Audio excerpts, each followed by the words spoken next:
Halo semuanya.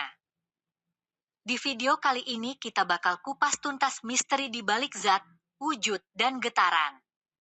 Kita akan bahas mulai dari karakteristik setiap zat, perubahan wujud zat, dan konsep dasar getaran.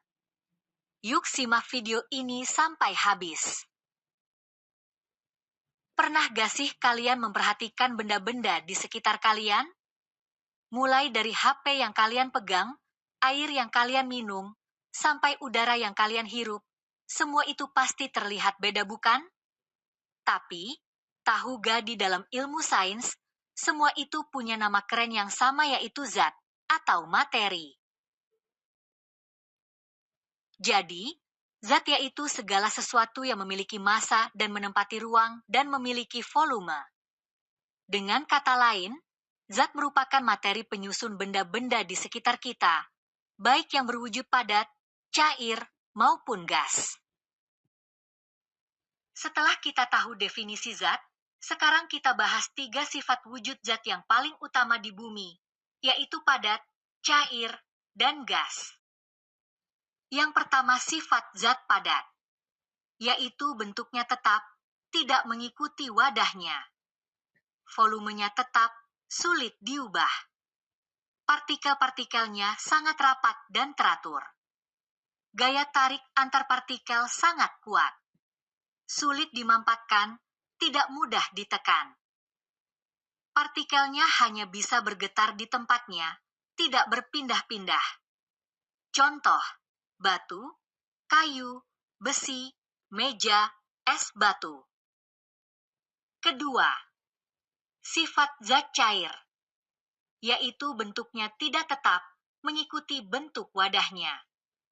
Volumenya tetap, tidak mudah berubah. Jarak antar partikel agak renggang dan susunannya tidak teratur. Gaya tarik antar partikel cukup kuat tetapi lebih lemah dari zat padat. Sulit dimampatkan. Partikelnya dapat bergerak bebas namun tetap saling berdekatan. Contoh air, minyak, susu, bensin. Ketiga, sifat zat gas, yaitu bentuknya tidak tetap mengikuti bentuk wadahnya.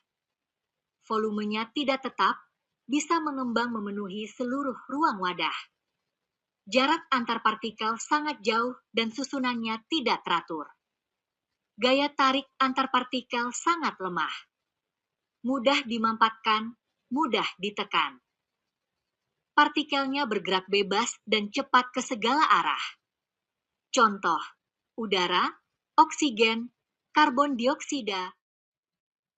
Namun, wujud zat yang telah kita pelajari tersebut tidak bersifat permanen. Akibat pengaruh suhu, suatu zat dapat mengalami transisi dari satu wujud ke wujud lainnya. Fenomena inilah yang disebut sebagai perubahan wujud zat.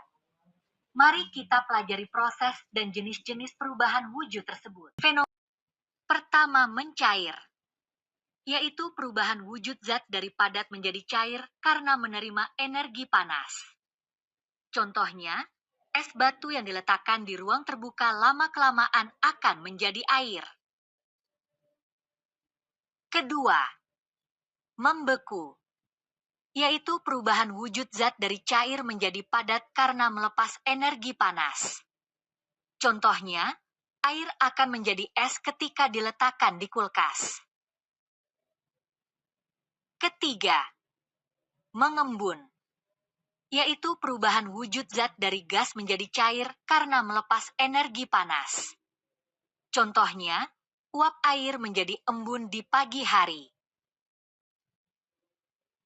Keempat, menguap, yaitu perubahan wujud zat dari cair menjadi gas karena menerima energi panas. Contohnya, air mendidih menghasilkan uap. Kelima, mengkristal, yaitu perubahan wujud zat dari gas langsung menjadi padat tanpa melalui fase cair karena melepas energi panas. Contohnya, air laut menjadi garam. Keenam, menyublim, yaitu perubahan wujud zat daripada langsung menjadi gas tanpa melalui fase cair karena menerima energi panas. Contohnya, kapur barus yang menghilang. Selanjutnya, mari kita beralih ke materi berikutnya, yaitu konsep dasar getaran. Pada materi ini, kita akan membedah pengertian, jenis, besaran getaran. Pernah gak kalian merhatiin bandul jam dinding yang bergoyang-goyang? Atau mungkin kalian ingat serunya waktu main ayunan di taman pas masih kecil? Kalau kita perhatiin, gerakan mereka itu selalu bergerak bolak-balik, melewati titik yang sama, dan polanya terus berulang secara teratur. Nah, di dalam ilmu fisika, gerakan bolak-balik yang teratur seperti itu disebut dengan getaran. Perhati bolak-balik suatu benda melalui titik seimbang secara berulang. Artinya, benda tersebut bergerak ke satu arah, lalu kembali lagi melewati titik semula secara terus-menerus.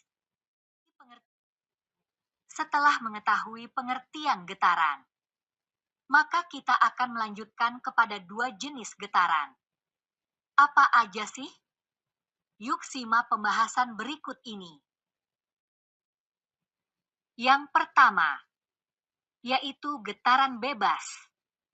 Getaran bebas adalah getaran yang terjadi karena adanya gangguan atau dorongan awal, kemudian benda bergetar sendiri tanpa pengaruh gaya luar tambahan. Artinya, setelah dilepaskan, benda akan terus bergetar dengan sendirinya sampai akhirnya berhenti karena adanya hambatan.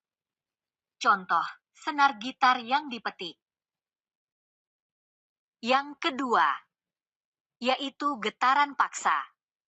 Getaran paksa adalah getaran yang terjadi karena adanya gaya luar yang bekerja secara terus-menerus pada suatu benda.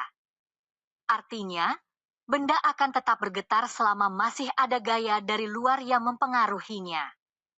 Contoh, getaran pada mesin kendaraan saat mesin menyala. Selanjutnya, kita akan membahas tentang besaran dalam suatu getaran. Terdapat 5 jenis besaran. Yuk simak penjelasannya satu-satu. Yang pertama ada amplitudo. Amplitudo yaitu jarak paling jauh benda bergerak dari posisi tengah saat bergetar. Semakin besar amplitudo, biasanya getarannya semakin kuat. Yang kedua ada titik setimbang. Titik setimbang merupakan titik di mana benda berada di posisi diam ketika tidak ada daya yang bergerak pada benda tersebut. Yang ketiga, periode. Periode adalah waktu yang dibutuhkan suatu benda untuk melakukan satu kali getaran penuh. Periode menunjukkan lamanya satu getaran terjadi. Yang keempat, frekuensi. Frekuensi adalah jumlah getaran yang terjadi dalam satu detik. Frekuensi menunjukkan seberapa cepat suatu benda bergetar. Yang kelima, simpangan. Simpangan adalah jarak benda dari titik seimbang ketika benda sedang bergetar. Nilai simpangan bisa berubah-ubah tergantung posisi benda saat itu.